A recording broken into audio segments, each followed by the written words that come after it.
I'm Professor Dag, and please enjoy these 31 tales from the creep.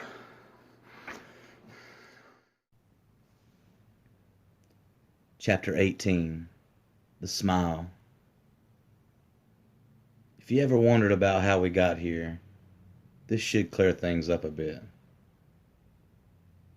I knew one day I'd have to leave these for you, but I didn't know exactly when would be the best time.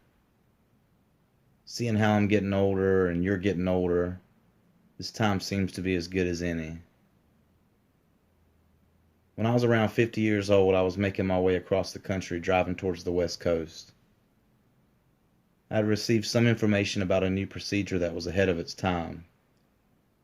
The procedure allowed one to be cloned, and the sales pitch was it would give me more time to do what I wanted to do while the clone did more monotonous duties.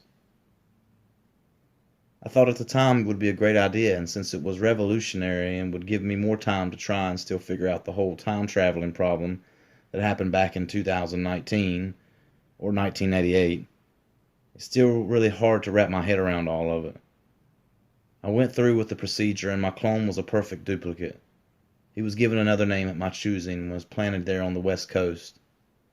I named him Arthur, after our family name, with the last name of the company who performed the procedure as part of the whole policy agreement.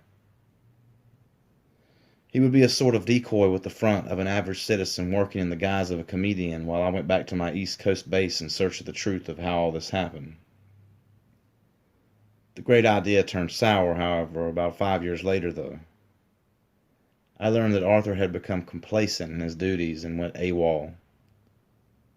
I wasn't sure what this meant, but I had no choice but to look for him. I traveled around searching and searching for Arthur and found clues, but they only led to one clue after another. It was almost as if he knew and kept me one step behind on purpose. Then one night, I caught up with him. He was at a gig performing under his name. It wasn't like he went into hiding or anything. It was strangely easy to find him. That night, I left Arthur a note, and I tried calling him, but I got no answer. I needed to tell him what I had discovered in my search for the time-traveling issue. I waited in my car out back the venue in hopes that I could catch him before he left.